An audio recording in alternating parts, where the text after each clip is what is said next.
जय गुरु जी। संगत जी, गुरु जी की कृपा, गुरु जी के आशीर्वाद से आज का जो सत्संग हम आपके साथ शेयर कर रहे हैं वो कविता आंटी का सत्संग है। ये बहुत प्यारा, बहुत ब्लेसिंगफुल सत्संग है। मेरी विनती है आप सभी गुरु परिवार से कि आप सत्संग को अंत तक ध्यान से और पूरा सुनिएगा। आज जो सत्संग मैं आप सबके बीच लेकर आई हूँ वह केवल शब्द नहीं है, यह आंटी के टूटे हुए जीवन की सच्चाई है, उनके आंसुओं का सत्संग है और गुरु जी की असीम कृपा का प्रमाण भी है। संगत जी, कई लोग बाहर से हंसते हुए दिखाई जरूर देते हैं, लेकिन अंदर से पूरी तरह टूट चुके होते हैं। ये हम सब की कहानी है। हमारी झूठी हंसी के पीछे हमारे बहुत सारे दुख और गम छिपे होते हैं और कविता आंटी भी उनमें से एक ही हैं। घर में कर्ज, मन में डर, रिश्तों में दूरी और ऊपर से ऐसी बीमारी जिसने आंटी को जीते जी खत्म कर दिया था। हर रात रोते रोते आंटी सोती थी और हर सुबह डर के साथ वो उठती थी कि पता नहीं आज कौन सी नई मुसीबत सामने आने वाली है। उनको लगता था कि शायद उनकी किस्मत ही खराब है। कभी पितृ दोष बताया गया, कभी नजर दोष बताया गया, कभी किसी ने कहा कि तुम्हारे घर पर बुरी छाया है। संगत जी, वो मंदिर भी गईं, दवाइयां भी ली, उपाय भी किए, लेकिन चैन उन्हें कभी नहीं मिला। लेकिन संगत जी, जिस दिन से आंटी के जीवन में गुरुजी ने कदम रखा, उसी दिन से आंटी की किस्मत बदलनी शुरू हो गई। तो प्लीज संगत जी, आज का सत्संग बहुत प्यारा, बहुत खास है, बिल्कुल स्किप ना कीजिएगा। बहुत सारे सवालों के जवाब और बहुत सारी ब्लेसिंग्स इस सत्संग के माध्यम से आपको मिल सकती है। बिल्कुल भी स्किप ना कीजिएगा।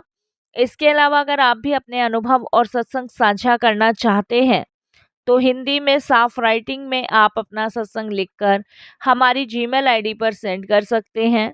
हमारी जीमेल आईडी का लिंक आपको डिस्क्रिप्शन बॉक्स में मिल जाएगा।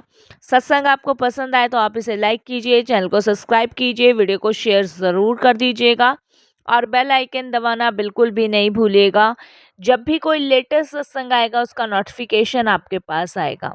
तो चलिए संगत जी, चलते हैं गुरु जी महाराज के सत्संग की ओर। सत्संग शुरू करने से पहले करते हैं गुरु जी का मंत्र जाप। ओम नमः शिवाय, शिव जी सदा सहाय। ओम नमः शिवाय, गुरु जी सदा सहाय। जय गुरु जी। संगत जी, सबसे पहले गुरु जी महाराज के चरणों में कोटि कोटि नमन। सारी संगत जी को जय गुरु जी। अनंतम अनंतम शुक्राना गुरु जी महाराज का, तहे दिल से शुक्राना।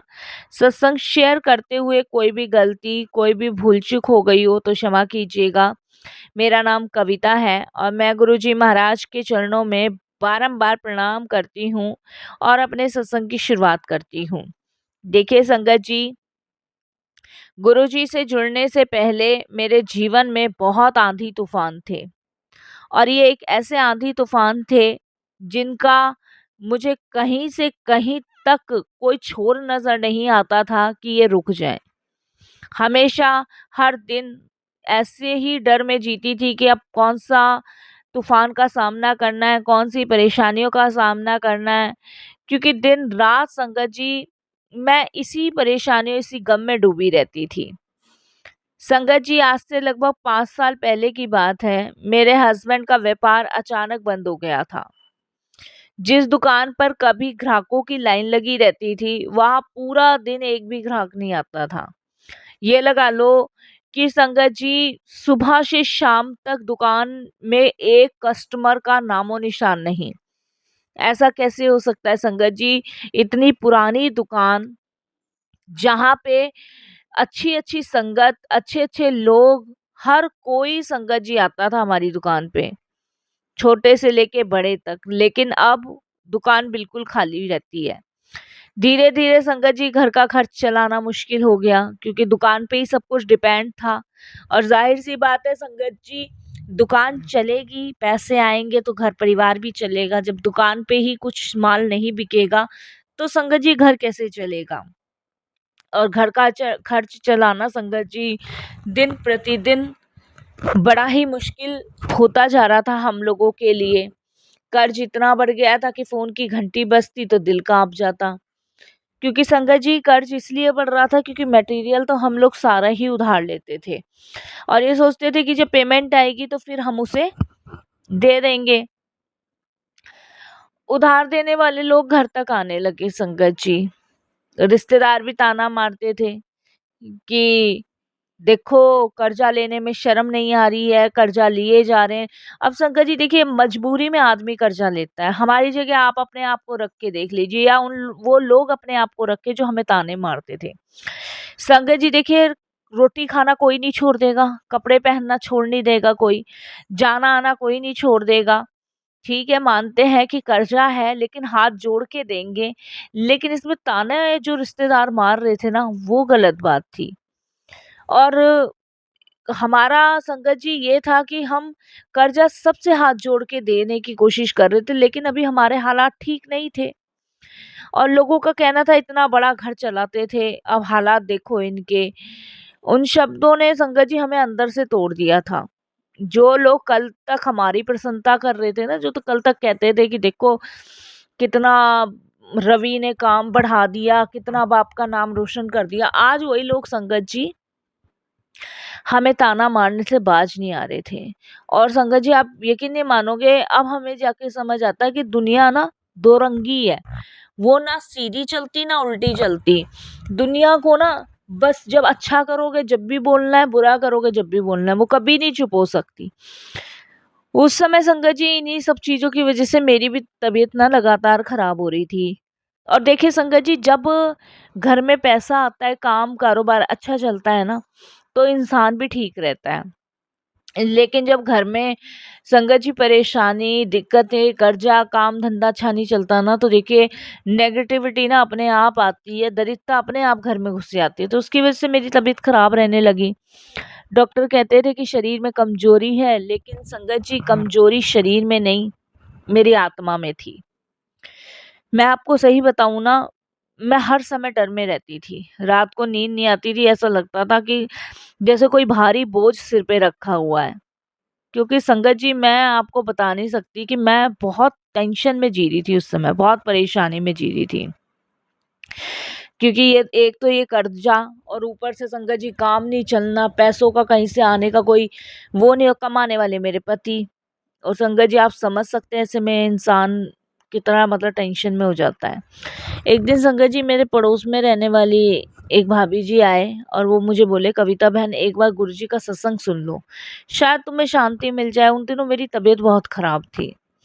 संगत जी सच बताऊं उस समय मुझे किसी भी सत्संग या भक्ति पर विश्वास नहीं बचा था, लेकिन अंदर कहीं ना कहीं एक उम्मीद थी कि अभी भी बाकी है कि एक बार देख लूं। पहली बार संगत जी सोचा कि चली जाती हूँ गुरु जी के दरबार, जब ये कह रही हैं तो।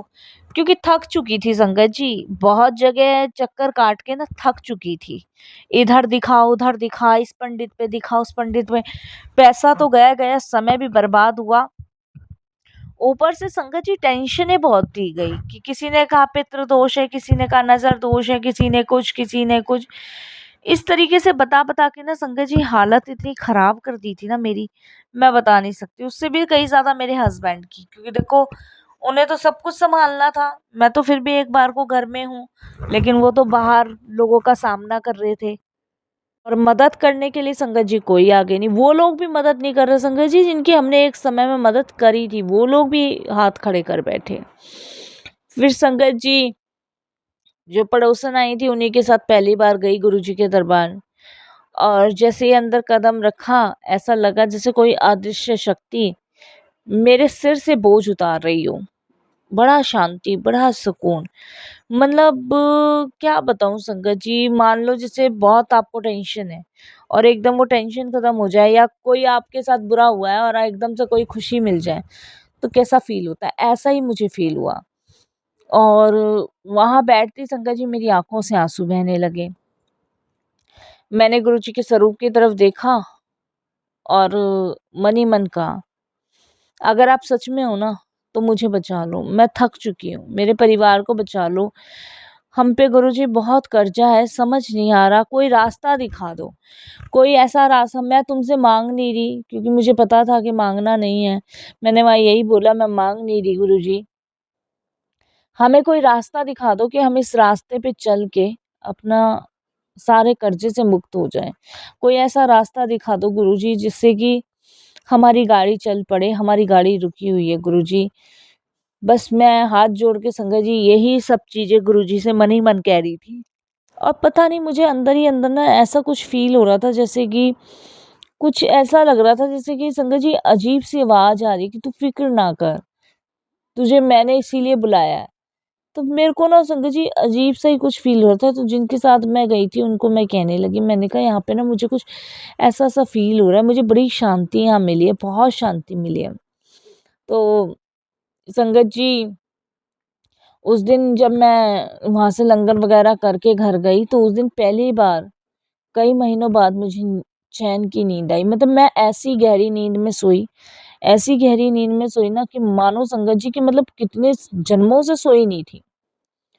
और उसके बाद संगत जी गुरु जी का स्वरूप मुझे उन्होंने दे ही दिया था। मैं सत्संग सुनती थी, मंत्र जाप चलाती थी, घर में जल छिड़काव भी किया मैंने, मैं आपको बताऊं। और उसके एक हफ्ता बाद ही संगत जी हमारी लाइफ में एक चमत्कार हुआ। मेरे पति को अचानक एक बहुत पुराने क्लाइंट का फोन आया। जो काम महीनों से बंद था ना, वही काम दोबारा शुरू हुआ। मैंने कहा ना संगत जी, मैं गुरु जी से मांग के कुछ नहीं आई, बस गुरु जी को यही बोल के आई, गुरु जी कोई रास्ता दिखाओ। धीरे धीरे संगत जी हालात घर के सुधरने लगे। लेकिन सबसे बड़ा चमत्कार पैसों का नहीं था, सबसे बड़ा चमत्कार था मेरे मन की शांति का। अब मैं डर भी नहीं रही थी क्योंकि संगत जी चीजें सही हो रही थी। पहले जहां हर समय चिंता रहती थी, अब वहीं अंदर से आवाज आती थी कि मैं तेरे साथ हूँ, डर मत। संगत जी मैं रोज सुबह गुरु जी का नाम लेके पानी पीती थी, शुक्राना करती थी। धीरे धीरे घर का वातावरण बदल गया। जहाँ पहले लड़ाइयाँ होती थी वहाँ संगत जी शांति होने लग गई। और मैं बीमार थी, वो भी गुरुजी ने ठीक किया। मुझे सुकून आने लगा संगत जी, अपने आप ही सारी चीजें ठीक हुई। लेकिन संगत जी परीक्षा भी खत्म नहीं हुई थी। एक रात संगत जी मेरे बेटे की अचानक से तबीयत बहुत खराब हो गई, सांस लेने में उसे दिक्कत होने लगी। और उस टाइम संगत जी हम इसे अस्पताल लेके भागे। संगत जी देखिए अपने को तो झेल लिया हमने, जैसा भी झेलना था, लेकिन बच्चे के साथ तो प्रॉब्लम नहीं झेली जाती। अस्पताल लेके भागे, करीबन 1 बज रहा था। इमरजेंसी में डॉक्टर्स आए, डॉक्टर्स ने देखा और बोला स्थिति गंभीर है। संगत जी मेरे पैरों तले जमीन खिसक गई। अचानक से ऐसे कैसे हो गया, अचानक से कैसे, मतलब एकदम से गंभीर कैसे बता दिया भाई। मतलब सुबह तक ठीक था, रात को अच्छा खाना खाया, सोया है, जब भी ठीक था, अचानक से कैसे गंभीर। संगत जी डॉक्टर ने जब बोला, मैं अस्पताल के बाहर बैठ के रोने लगी, गुरुजी का नाम जाप करने लगी, गुरुजी को याद करने लगी, गुरुजी मेरे बच्चे को बचा लो। संगत जी आप विश्वास नहीं करोगे, अभी डॉक्टर को 20 मिनट ही हुए थे। 20 मिनट बाद डॉक्टर बाहर आए और बोले अब खतरा टल गया है। उस समय मुझे ऐसा लगा जैसे स्वयं गुरुजी मेरे बच्चे के सिर पे हाथ रख गए हों। उस दिन मुझे समझ आया संगत जी, सच्चा सहारा केवल गुरुजी का होता है और किसी का नहीं होता। संगत जी उस दिन विश्वास कीजिए कि मेरे बच्चे को गुरुजी ने आके बचाया। नहीं तो मेरे बच्चे को सांस लेने में इतनी प्रॉब्लम संगत जी, उसको सांस ही नहीं आ रही, ऑक्सीजन लगाने के बाद भी नहीं आ रही। आज मैं आप सबसे ना हाथ जोड़ के एक बात कहना चाहती हूँ, अगर आपके घर में भी कर्ज है, अगर आप बीमारी पीछा नहीं छोड़ रही ना, अगर हर काम बिगड़ रहा है, अगर मन हर समय परेशान रहता, तो एक बार गुरुजी को सच्चे मन से पुकार के देखो, सच्चे हृदय से। गुरुजी खाली स्वरूप में नहीं है, वो आज भी हमारे अंग संग है, वो आज भी हमारी पुकार सुनते हैं। लेकिन संगत जी गुरुजी के दरबार में केवल मांगने मत जाना, शुक्राना करने जाना। ये मेरा अपना अनुभव है, क्योंकि जिसने शुक्राना सीख लिया उसके जीवन में शिकायतें अपने आप खत्म होने लगती है। मैंने एक बात अपने जीवन में महसूस की है, जब इंसान पूरी तरह टूट जाता है ना, तब गुरुजी से अपने सबसे करीब ले आते हैं। आज मेरे घर में पहले जैसा धन नहीं है, लेकिन उससे कहीं ज़्यादा शांति है। पहले बड़ा घर था लेकिन उसमें सुकून नहीं था। आज छोटा घर है लेकिन हर कोने में गुरुजी की कृपा महसूस होती है। संगत जी, कई लोग कहते हैं क्या सच में सत्संग सुनने से जीवन बदल जाता है? मैं कहती हूँ अगर सत्संग केवल कानों से सुनोगे तो कुछ नहीं होगा, लेकिन अगर दिल से सुनोगे तो जिंदगी बदल जाएगी। सत्संग हमें भगवान से जोड़ता है। सत्संग टूटे हुए इंसान को फिर से जीना सिखाता है। आज मैं अपनी हर सांस के लिए गुरु जी का शुक्राना करती हूँ, हर सांस के लिए, क्योंकि गुरु जी ही हैं हमें हर परेशानी से निकालने वाले, हर दर्द से निकालने वाले। इतना बड़ा संकट मेरे जीवन में आया था ना, उन सब से बाहर निकालने वाले गुरु जी हैं। शुक्राना उस दर्द का जिसने मुझे गुरु जी तक पहुंचाया। शुक्राना उन आंसुओं का जिन्होंने मेरे अंदर का अहंकार तोड़ा। शुक्राना उन मुश्किलों का जिन्होंने मुझे सच्ची भक्ति सिखाई। मैं हर चीज का शुक्राना करती हूँ। संगत जी, अगर आज का यह सत्संग किसी एक टूटे हुए इंसान के चेहरे पर मुस्कान ला देना, किसी एक परेशान माँ को उम्मीद दे दे, किसी एक बीमार व्यक्ति की हिम्मत बढ़ा दे, तो समझना गुरुजी ने मेरा जीवन सफल कर दिया। बस लिखते हुए इतना ही कहना चाहूंगी, गुरुजी देर कर सकते हैं लेकिन अंधेर कभी नहीं करते। जो भी संगत इस समय इस सत्संग को सुन रही हो, गुरुजी उसके घर से चिंता, डर, बीमारी, दुख दूर करके उसके जीवन में अपार खुशियां और प्रेम ही प्रेम भर दे। मैं इसी विनती के साथ गुरुजी से यही अरदास करती हूँ और अपनी वाणी को विराम करते हुए यही कहती हूँ कि गुरुजी, आप सच में स्वयं हो, भगवान हो। अगर आप ना होते गुरुजी तो मुझे खुद भी ना पता होता कि मेरे जीवन का क्या होना है। हम थक चुके थे संगत जी, बिल्कुल थक चुके थे। लेकिन आज मैं कहती हूँ कि आज हम थकते नहीं हैं। आज हम परिस्थितियों से लड़ते चले जाते हैं। ये गुरुजी कृपा है। जय गुरुजी महाराज।